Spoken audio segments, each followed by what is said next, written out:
The driveway was covered in frost when I pulled in. I expected to see the porch light on maybe a wreath, some soft music spilling out through the front window. Instead, the house looked abandoned. No lights, no warmth, just the echo of silence pressing against the glass. I sat in the car for a few seconds, staring at the dark windows, thinking maybe I got the wrong date. But no December 24th. Christmas Eve. I was supposed to be home. I grabbed my bag, walked up the steps, and found the spare key exactly where it had always been, under that cracked ceramic frog my dad swore was too ugly to steal. I let myself in, expecting voices. Smells something. Nothing. Just the hum of the refrigerator and the faint click of the heater struggling to kick on. The kitchen light was on, dim yellow, and at the table, hunched over a sandwich like it might fall apart if he chewed too hard, was Grandpa Alden. He looked up when he heard me, eyes tired but kind. "You're here," he said, as if I was late for something. "Where's everyone?" I asked, dropping my bag by the door. He nodded toward the fridge. "They left you a note." I walked over, already uneasy. Taped to the door was a torn piece of notebook paper, my mom's handwriting. Slanted fast, all caps, "Used your money to invest in stocks. Will explain later. Watch, Grandpa." For a few seconds I didn't move, just stared. I read it again. Then again. Each time the words hit harder. $24,000. Gone. The money I'd spent 4 years saving. Double shifts. Canceled weekends. Skipping dinners out. All of it evaporated with a single sentence taped to a refrigerator door. I sat down across from Grandpa, still holding the note in my hand like proof of a crime. "They went to Maui," he said quietly. "Left yesterday morning. I couldn't even speak. I thought maybe you'd sent them something," he added when I noticed the envelope was gone. I shook my head. "No, I didn't send anything." I opened the fridge. Half a loaf of bread. Condiments. A bottle of tonic water. No milk. No leftovers. The sink was full of dirty dishes, and a final notice from the power company lay unopened by the toaster. "Have you eaten anything besides that?" I asked, pointing at the sandwich.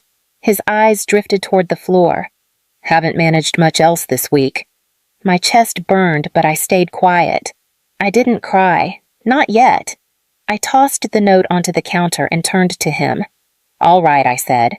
"First we're going to get you a proper meal. Then I'm going to find out exactly how deep this goes." And as I pulled out my phone, I knew one thing: this wasn't just about money anymore. I made Grandpa Alden oatmeal with apples and honey the way he used to make it for me when I was little. He ate slowly but finished the whole bowl, thanking me like I'd just brought him a steak dinner. I cleared the table and ran the dishwasher, pretending my hands weren't shaking. I didn't want to think about the money yet. Not while he was still hungry. Not while the house felt so cold. But when I sat down with my laptop and logged into my online banking account, the truth I'd been trying to outrun stared back at me in numbers. Final transfer 3 days ago. Destination a brokerage account I didn't recognize listed under my parents' names. Balance 0. $24,000. Gone. I closed the laptop and leaned back, staring at the ceiling like maybe I'd find the answer up there. But all I found were memories. I started saving when I was 16. Dad had just lost his job at the auto shop, and Mom's part-time hours at the craft store barely covered groceries. I applied at the diner down on Maple, then picked up a second shift at the laundromat on weekends.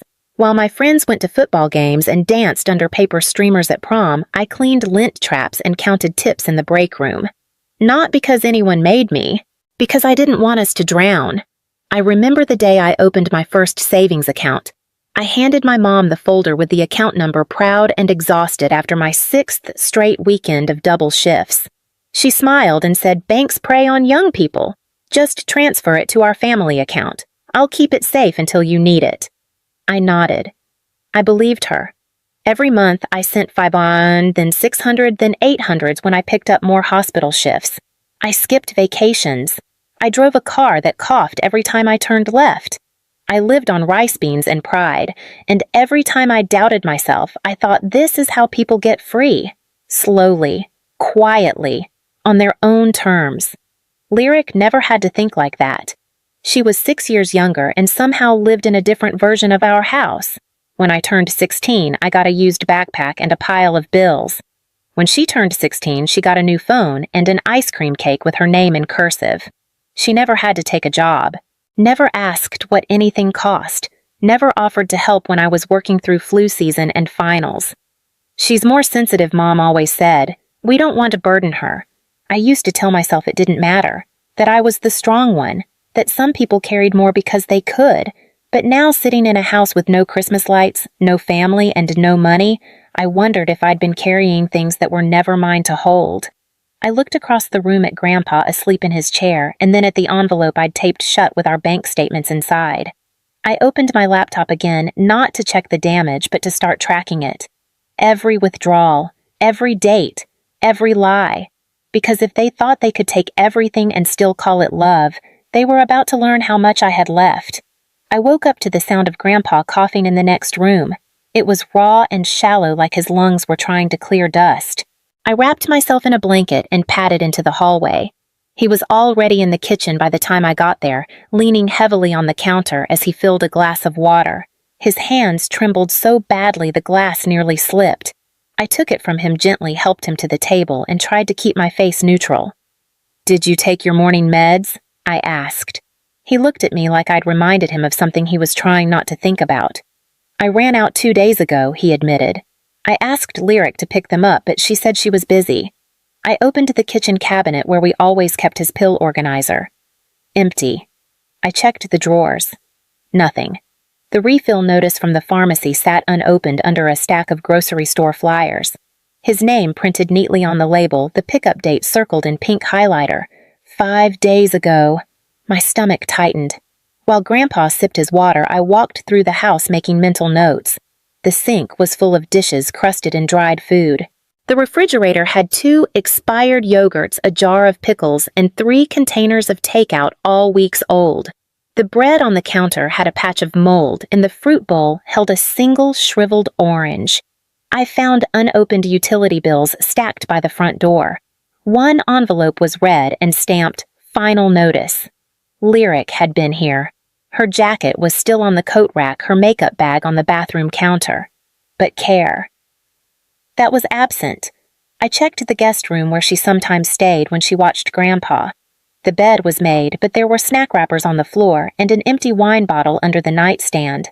I sat back down with Grandpa, opened my laptop again, and clicked through the last 6 months of bank activity. The pattern was subtle, always just a few $100s, sometimes less. Grocery trips that never resulted in groceries. Family emergencies labeled on the transfer notes. Then, more recently, larger withdrawals. One marked investment opportunity. Another for flight confirmation. I didn't recognize half of it, but the dates lined up too perfectly.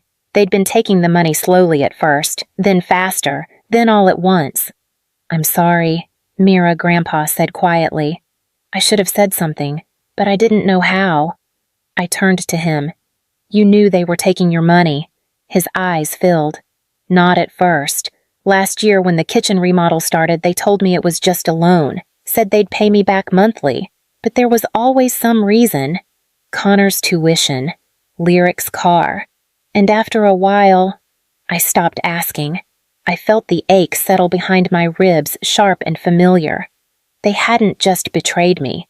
They'd used him too. Soft hands. Old trust. I reached across the table and took his hand in mine. "Then we stop asking," I said, "and we start protecting what's left." He nodded once, slow and deliberate, as I opened the manila envelope and laid out the first page of records on the kitchen table. I didn't call them. Not when I saw the brokerage transfer. Not when I realized Grandpa's prescriptions were 5 days overdue. Not when I found the overdraft notice tucked beneath a Red Lobster coupon on the counter. There wasn't a point. They knew exactly what they did.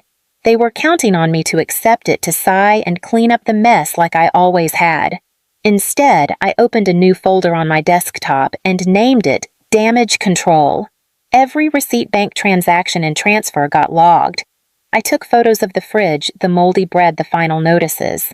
I scanned Grandpa's pharmacy alerts, utility bills, and the prescription pickup slip still attached to the bag Lyric had never opened. I pulled screenshots of text messages from my mom, phrases like, "We're all in this together and you're so responsible, it's inspiring," and added them to the pile.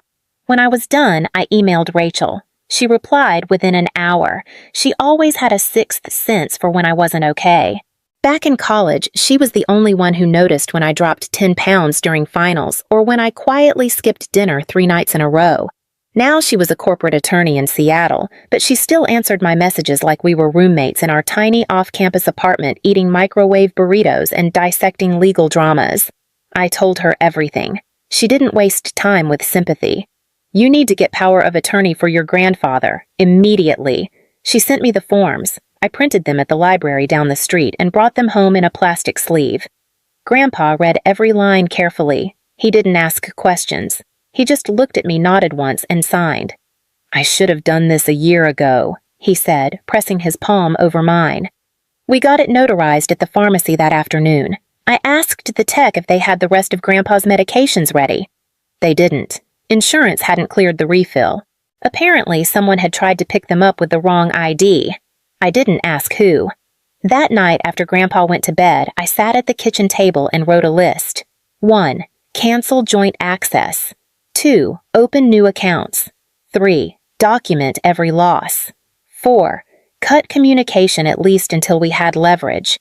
When I opened Instagram, they were tagged in a photo. My mom in a floral wrap dress, cocktail in hand. Dad with sunglasses and a hotel towel around his neck. Sunset cruise with my love. Had deserved hatch paradise time.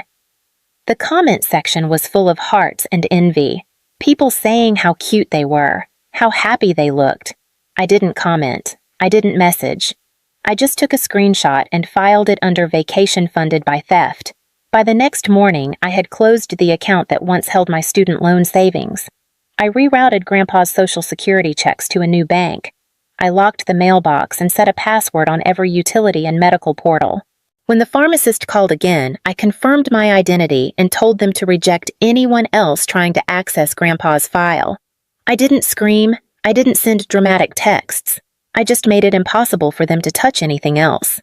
When I hung up the phone, I poured myself a glass of water, looked at the neat stack of folders on the table, and felt something I hadn't felt in days. Control. And I knew when they finally came back, they wouldn't be walking into the same house they left. 3 days later, my father's name lit up on my phone. I let it ring until it stopped. He called again and again. I finally answered on the 4th attempt. Not because I wanted to hear what he had to say, but because I wanted to know how desperate he sounded. "Mira," he said, breathless. "Thank God. We need to talk." I didn't reply. I just waited. There was static on the other end, then a sharp exhale. The market dropped. We didn't see it coming. Look, it's complicated. We just need to get through this week. We'll fix everything, I promise." Silence stretched between us. I could hear waves crashing faintly in the background, or maybe a fountain. I imagined him calling from a hotel balcony in Maui, still in swim trunks, sunburned and stunned. We lost almost everything he said. The fund, it's wiped out. I looked down at Grandpa's bank folder on the kitchen table. I'd just finished sorting every document into labeled sleeves, medical housing, legal savings. All sealed, all protected. I need to borrow just enough to stabilize things, he added. "We'll pay you back, of course. It's just temporary." I didn't speak. "Mira, you there?" I stood and walked toward the front window. It was raining. The street outside looked empty except for the neighbor's trash can blown over by wind. "You knew that money wasn't yours," I said finally. He stumbled. "We were investing in our future, yours included. It wasn't selfish. We thought it would help everyone. You thought I wouldn't notice, I corrected." There was another pause.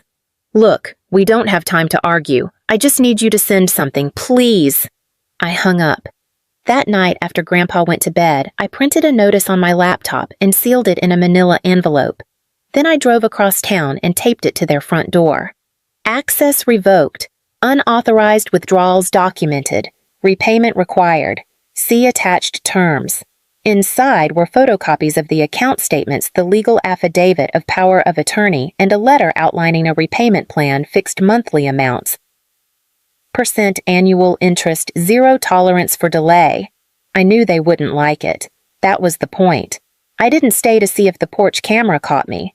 I didn't want the confrontation. I just wanted it on record. They'd made this about money, so I would treat it like money, cold, measurable, enforceable. The next morning, my mother texted me, "What is this about?" "We need to talk." I didn't answer. They'd had their chance to talk when they emptied my account, when they left Grandpa without food, when they chose stocks over people. I spent the day scheduling a home visit with Grandpa's new physician and confirming his place at the assisted living center near my apartment in Portland. We'd done the virtual tour together on my phone, and he'd quietly said, "Looks peaceful," before folding his hands and nodding once.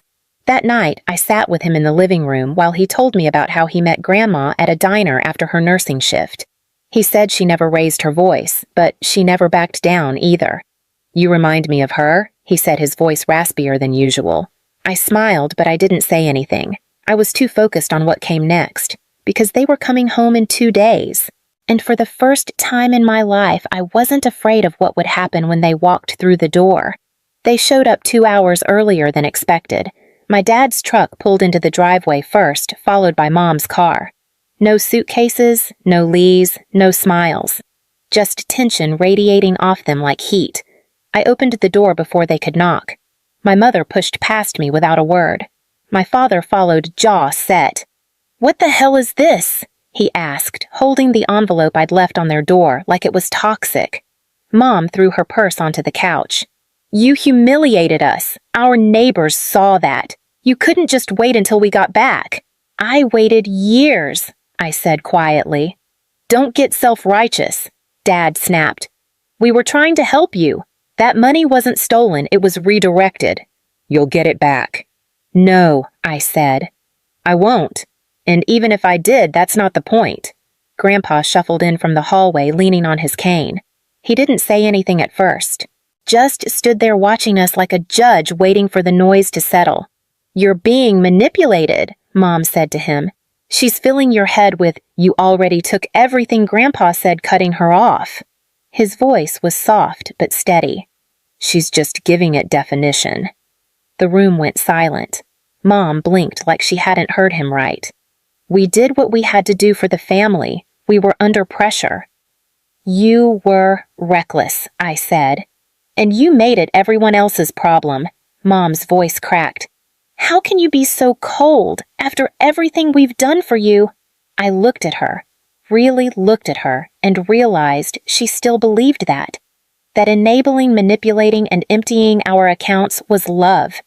"This isn't revenge," I said. "It's responsibility, the kind you never taught us." Dad opened his mouth to argue again, but Grandpa raised a hand. "That's enough," he said. No one spoke after that. They stood in our living room like guests in a stranger's house. And for the first time, it actually felt like mine. I looked at Grandpa, then at the stack of documents on the table beside me. We were ready. Grandpa moved into his new place 2 weeks later. The staff at Oak Haven already knew his name when we walked in. His room had sunlight, a recliner by the window, and enough space for his crossword collection and the photo of Grandma he still kept by his bed. I visited every other day, sometimes with groceries, sometimes just to sit and listen. He said he didn't miss the house, only the quiet parts of it. My parents didn't call. Lyric never reached out. I heard the house went on the market a month later. "Great Bones needs updates," the listing said. I didn't disagree. I started rebuilding my savings. Small transfers this time to an account only I could touch. Some nights I worked extra shifts. Others I sat on my apartment floor surrounded by papers planning a life I finally owned. On my way to work one morning I passed the old house. A for sale sign leaned crooked in the yard. The windows were empty. The porch was still cracked where Dad always said he'd fix it. I didn't slow down, but I smiled. Some houses aren't homes, and some families only teach you what not to become.